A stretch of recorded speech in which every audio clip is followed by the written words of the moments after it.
اللہم صلی علی محمد وآل محمد وعجل فرج آل محمد بسم اللہ الرحمن الرحیم۔ کتاب کا اگلا حصہ، حرم کے پاسبان۔ اب مجھے معلوم ہو چکا تھا کہ میرے دوستوں کی شہادت حتمی ہے، لیکن یہ وہ زمانہ تھا جس میں شہادت کا باب پہلے کی طرح نہیں کھلا تھا، لہٰذا اس بات کو ثابت کرنا میرے لیے دشوار تھا، اس لیے خاموشی میں ہی عافیت جانی۔ لیکن جب دفتر جاتا تھا تو وہاں پر ان دوستوں سے ملاقات ہوتی تھی تو اس یقین کے ساتھ ملتا تھا کہ یہ وہ خدا کے نیک بندے ہیں جنہوں نے عنقریب شہادت کا جام پینا ہے، اور وہ خدا کی بارگاہ میں اس کے محبوب بن کر پہنچ جائیں گے۔ ان دوستوں سے ملاقات کے وقت بہت جذباتی ہو جاتا تھا، پہلے سے زیادہ وقت ان کے ساتھ گزارنا چاہتا تھا۔ ایسے میں ایک زندہ شہید سے ملاقات ہوئی جس نے عنقریب بارگاہ الہی میں حاضر ہونا تھا۔ لیکن ایسا کیسے ممکن ہے؟ کیا کوئی جنگ شروع ہونے والی ہے؟ میری سرجری کو 4 مہینے گزر چکے تھے، یہ 2015 کا موسم گرما تھا۔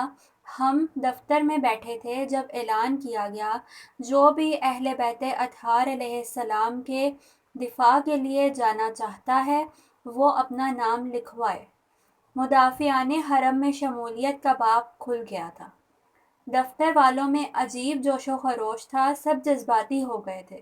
جن دوستوں کے بارے میں نے سوچا تھا ان سب نے اپنے نام لکھوائے، میں نے بھی اپنا نام لکھوایا اور بہت زور لگانے کے بعد ایک مختصر سے ٹریننگ کورس میں شرکت کے بعد شام کے سفر کے لیے روانہ ہو گئے۔ شام کے شمال میں سب سے اہم شہر حلب ہے۔ یہ شہر اور اس کے مضافات کو آزاد کرانے کا منصوبہ بنایا گیا۔ ہمارا فوجی دستہ وہاں تعینات کیا گیا اور عسکری آپریشن کا آغاز ہوا۔ کئی بار ہم نے حملہ کیا اور بالآخر دہشت گردوں کا ترکی کے ساتھ رابطہ ہم نے منقطع کر دیا اور حلب شہر مکمل طور پر ہمارے محاصرے میں آ گیا تھا۔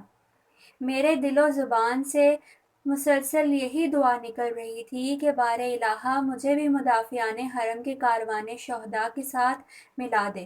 میرا اب دنیا سے دل بھر گیا تھا اور یہاں رہنے سے بیزار تھا، مگر یہ کہ خدا کی رضا کے لیے کوئی کام انجام دے سکوں۔ میں دوسری دنیا میں شہیدوں کی عظمت کا مشاہدہ کر چکا تھا اور ان کے ساتھ رہنے کی آرزو دل میں مچل رہی تھی۔ اپنے سارے کام مکمل کر چکا تھا، وصیت نامہ بھی لکھ دیا تھا، دوسرے ضروری کام بھی انجام دے چکا تھا اور اب ہم آگے بڑھنے کے لیے تیار تھے۔ مجھے یاد ہے کہ یہاں آنے سے پہلے کتنی رکاوٹوں نے میرا راستہ روکا تھا۔ وہ مجھے یہاں آنے کی اجازت ہی نہیں دے رہے تھے، لیکن پھر خدا کی نصرت و عنایت کے سبب ساری مشکلات حل ہو گئی تھیں۔ یہ بھی بتاتا چلوں کہ میری سرجری کے بعد میرا اخلاق بہت بدل گیا تھا۔ ہر کام میں خیال رکھتا تھا کہ کسی کی دل آزاری نہ ہو، حقوق العباد کی رعایت کرتا تھا، کوشش کرتا تھا دوسروں کا مذاق نہ اڑاؤں، کسی کو تنگ نہ کروں۔ حملے سے 2 دن پہلے میرے سارے قریبی دوست اکٹھے ہوئے، ان کے ساتھ میری دوستی بہت پرانی تھی۔ ان میں سے ایک دوست مجھ سے کہنے لگا کہ ہم نے سنا ہے کہ آپریشن کے دوران موت جیسی صورتحال کا تم نے سامنا کیا ہے۔ وہ لوگ بہت اصرار کرتے رہے کہ میں انہیں ساری داستان سناؤں، لیکن میں انکار کرتا رہا۔ ان میں سے 1-2 دوستوں کے سامنے اس سے پہلے میں نے سربستہ انداز میں کچھ ذکر کر دیا تھا، لیکن وہ یقین کرنے کے لیے تیار نہیں تھے، لہٰذا میں نے اٹل فیصلہ کیا تھا کہ کسی کے سامنے کوئی بھی اس کا ذکر نہیں کروں گا۔ میرے دوستوں میں سے جواد محمدی، سید یحییٰ براتی، سجاد مرادی، عبدالمہدی کاظمی، مرتضیٰ زارع، شاہ ثنائی وغیرہ ساتھ بیٹھے تھے۔ وہ مجھے چھاؤنی کے ایک کمرے میں لے گئے اور ہاتھ جوڑ کر التماس کر رہے تھے کہ سارا ماجرا ان کے سامنے بیان کروں۔ میں نے واقعے کا کچھ حصہ بیان کیا۔ سنتے ہی میرے دوستوں کی حالت غیر ہو گئی۔ حقوق العباد اور مرتبہ شہادت کا سن کر وہ منقلب ہو گئے۔ کچھ دن مزید گزر گئے۔ ایک عسکری کارروائی میں ہم لوگ ایک ساتھ تھے۔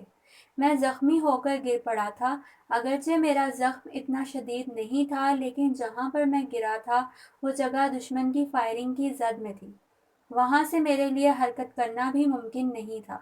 کوئی اور بھی میرے نزدیک نہیں آ سکتا تھا، لہٰذا میں نے کلمہ شہادت پڑھ لیا تھا، میں بس اس انتظار میں تھا کہ داعشی دہشت گردوں میں سے کوئی سنائپر شوٹر ایک گولی سے میرا کام تمام کر دے۔ اس خطرناک صورتحال میں عبد المہدی کاظمی اور جواد محمدی نے جان کی بازی لگائی۔ وہ دشمن سے بے پرواہ میرے قریب پہنچے اور فوراً مجھے وہاں سے اٹھا کر بنکر میں پہنچا دیا۔ مجھے اس کا بہت افسوس ہو رہا تھا۔ میں نے ان سے پوچھا، ایسا تم نے کیوں کیا؟ اس طرح سے تو آپ لوگوں کی جان جانے کا خطرہ تھا۔ جواد محمدی کہنے لگا، تمہاری جان بچانا ضروری تھا۔ تمہیں زندہ رہنا ہوگا تاکہ لوگوں کو بتاؤ دوسری دنیا میں تم نے کیا دیکھا ہے۔ کچھ اور دن گزر گئے، دوبارہ انہی دوستوں نے مجھے گھیر لیا۔ کہنے لگے، جو کچھ برزخ میں دیکھا ہے ہمارے لیے بیان کرو۔ میں نے ایک ایک کر کے ان کے چہروں کا جائزہ لیا اور کہا، تم میں سے کچھ بھائی کل شہید ہو جائیں گے۔ کمرے میں ہر طرف سکوت کا عالم تھا۔ وہ بے زبانی کی زبان میں کہہ رہے تھے، خدا کے لیے اور بتاؤ۔ دوستوں کی حالت ناقابل بیان تھی۔ جو کچھ میں نے دیکھا تھا ان کے سامنے بیان کیا۔ دوسری جانب میں خود بہت پریشان تھا۔ خدا نخواستہ اگر مجھے ان لوگوں کے ساتھ شہادت نصیب نہ ہوئی۔ نہیں، انشاءاللہ ایسا نہیں ہوگا، میں نے خود کو تسلی دی۔ جواد بہت زیادہ اصرار کر کے مجھ سے سوال کر رہا تھا۔ میں اس کے ہر سوال کا جواب دے رہا تھا۔ آخر میں مجھے پوچھنے لگا، وہ کون سی چیز ہے جو اس دنیا میں سب سے زیادہ کام آئے گی؟ میں نے کہا، نماز کو اہمیت دینے اور خالصانہ نیت کے ساتھ انجام دینے کے بعد جتنا ممکن ہو خدا اور اس کے بندوں کے لیے کام کریں۔ مجھے یاد ہے کچھ ہی دنوں بعد ایران کے ایک بڑے حکومتی عہدیدار نے کسی فوجی موضوع پر ایک بے تکی بات کہی تھی جس کو دشمن میڈیا نے خوب اچھالا تھا۔ اس بات کی وجہ سے مدافعان حرم کو بہت تکلیف پہنچی تھی۔ جواد محمدی نے اس عہدیدار کا وہ بیان مجھے دکھایا اور کہنے لگا، دیکھو اس عہدیدار کو، کس طرح یہ ان جوانوں کے خون کو پائمال کر رہا ہے، اور جب کل یہ مر جائے گا تو کہیں گے کہ شہید ہو گیا ہے۔ میں نے آہستہ سے اس کے کان میں کہا، جواد بھائی، میں اس محترم کی موت کو دیکھ چکا ہوں۔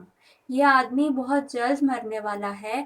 وہ اس طرح سے مر جائے گا کہ کسی کو ناجائز فائدہ اٹھانے کا موقع نہیں ملے گا۔ اس کی موت کو بھی دکھایا جائے گا کہ امام اور شہداء کی راہ و رسم سے کوسوں دور ہے۔ کچھ دن مزید گزر گئے، ہم ایک نئے آپریشن کے لیے تیار ہو گئے تھے۔ ضرورت کی اشیاء وصول کیں اور ہتھیار بھی اٹھا لیے۔ اس بار شہادت کے لیے مکمل تیاری کر لی تھی۔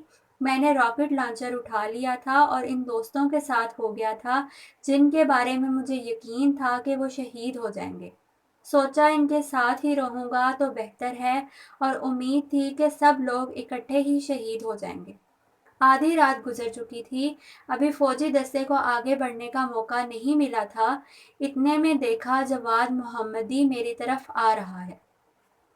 میرے پاس آ کر کہنے لگا، ہم لوگ حملے کے لیے بس نکلنے ہی والے ہیں۔ یہ علاقہ بہت زیادہ اہمیت کا حامل ہے۔ وہ مجھ سے کہنے لگا کہ میں اس کارروائی سے پیچھے ہٹ جاؤں۔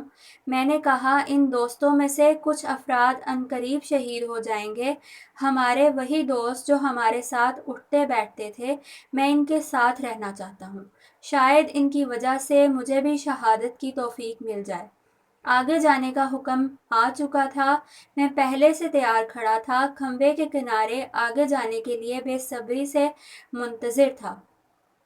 جی چاہتا تھا سب سے پہلے ہی میں پرواز کروں۔ ابھی چند قدم کا فاصلہ ہی طے کیا تھا کہ جواد محمدی بائک پر سوار ہو کر میرے سامنے آ کر رک گیا۔ وہ بہت سنجیدہ نظر آ رہا تھا۔ کہنے لگا، فوراً سوار ہو جاؤ، ہمیں محاذ کے لیے دوسری جانب جانا ہوگا اور وہاں سے سپاہیوں کے لیے آگے جانے کا راستہ کھولنا ہوگا۔ اس کی بات ماننے کے سوا کوئی چارہ نہیں تھا، لہٰذا خوشی خوشی جا کر بائک کے پیچھے بیٹھ گیا۔ 10 منٹ تک ہم چلتے رہے اور پھر وہ ایک ٹیلے کے دامن میں رک گئے۔ جواد کہنے لگا، فوراً اترو اور تیار ہو جاؤ۔ پھر اس نے بلند آواز سے سید یحییٰ کو بلانا شروع کیا، یحییٰ، یحییٰ، جلدی آؤ۔ سید یحییٰ برق رفتاری سے ظاہر ہوا اور بائک کے پیچھے بیٹھ گیا۔ میں نے جواد سے پوچھا، یہ کون سی جگہ ہے اور یہاں کون سا محاذ ہے؟ فوجی دستے کہاں ہیں؟ جواد نے جواب دیا، یہ RPG پکڑو اور وہاں ٹیلے پر چڑھ جاؤ، وہاں دوست تمہاری رہنمائی کریں گے۔ میں نے چوٹی کا رخ کیا، پیچھے مڑ کر دیکھا تو جواد بائک پر بیٹھ کر واپس نکل چکا تھا۔ اوپر پہنچ کر حیرت ہوئی کیونکہ بالکل امن و امان تھا۔ بنکر میں بیٹھے مجاہدین سے سوال کیا، مجھے کیا کرنا ہوگا؟ دشمن کہاں ہے؟ یہ کون سی جگہ ہے؟ اور محاذ کہاں پر ہے؟